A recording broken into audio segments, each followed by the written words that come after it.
या मे सदंगे नगरे तिरम्मे विभूषितांगम विविधेश भोगे सद्भक्ति मुक्ति प्रदमीशमेकम श्री नागनाथम शरणम प्रपद्ये। जो दक्षिण दिशा में सदंग नगर में विभिन्न भोगों के द्वारा स्थापित है, जो अपने भक्तों को भक्ति और भोग दोनों देने वाले हैं तथा जो मनुष्य के उसके कर्मों के अनुसार उसको भोग देते हैं, उन भगवान श्री नागनाथ की मैं शरण लेता हूँ।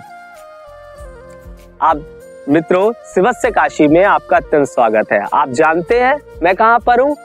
नागेश्वर ज्योतिर्लिंग, जहाँ भगवान शंकर नागेश्वर रूप में विराजित है और माता पार्वती नागेश्वरी रूप में। कैसे भगवान यहाँ ज्योतिर्लिंग रूप में स्थापित हुए? क्या हुआ था? कौन सा ऐसा भक्त था जिसकी वजह से भगवान यहाँ आए हैं? क्या, चलिए जानते हैं। कहानी की शुरुआत होती है देवताओं और राक्षसों के युद्ध से, जहाँ पे राक्षस देवताओं को अत्यंत दुखी करते हैं और तब ये देवता ऋषि औरव की शरण में जाते हैं और वो जो ऋषि औरव होते हैं वो राक्षसों को ये श्राप देते हैं कि अगर तुम स्थल पे विचरोगे, यानी जमीन पे तुम चलोगे और अगर तुम देवताओं पे आक्रमण करोगे तो तुम जलकर भस्म हो जाओगे।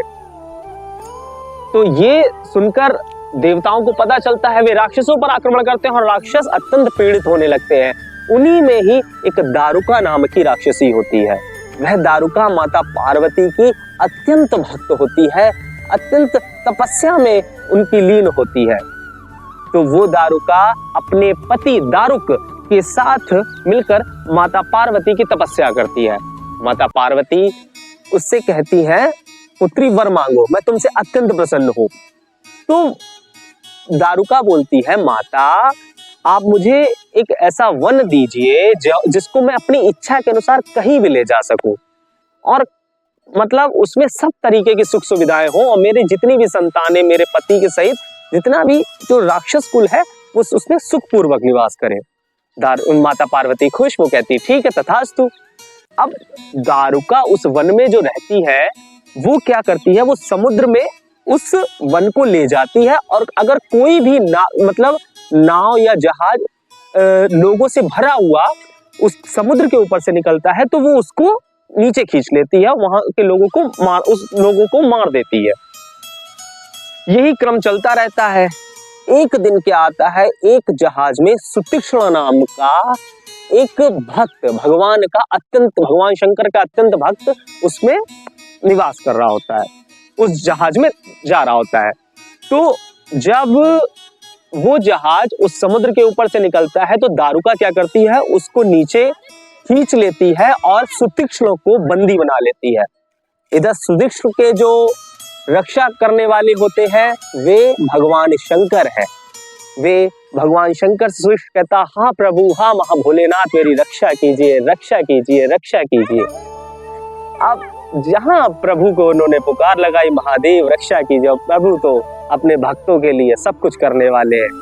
भगवान शंकर तुरंत आते हैं और दारुका से कहते हैं कि अभी मैं तुमको भस्म करूंगा क्योंकि तुमने मेरे भक्त को सताया है। इधर दारुका माता पार्वती से जोर जोर से चिल्लाए, हे माँ मेरी रक्षा कीजिए, रक्षा कीजिए। माँ पार्वती भी आ जाती है। तो माता पार्वती भी ये कहती है कि प्रभु अगर सुतीक्ष्ण आपका भक्त है तो इधर दारुका भी मेरी भक्त है। तो भगवान कहते हैं इसने सताया है इसको। तो माता कहती है चलिए ठीक है, आप इसे मारिए मत, इसको मतलब अब ये इस वन को जो है इससे लोगों को परेशान नहीं करेगी। भगवान कहते हैं ठीक है। और इधर देवता लोग भी आ जाते हैं। तो देवता कहते हैं प्रभु ये जो वन है ये अति निंदित माना गया है, यहाँ पे हमेशा से राक्षसों का वास रहा है, इसलिए अति निंदित माना गया है, इसलिए आज से आप एक स्वरूप से आप यहाँ पे स्थापित हो जाइए।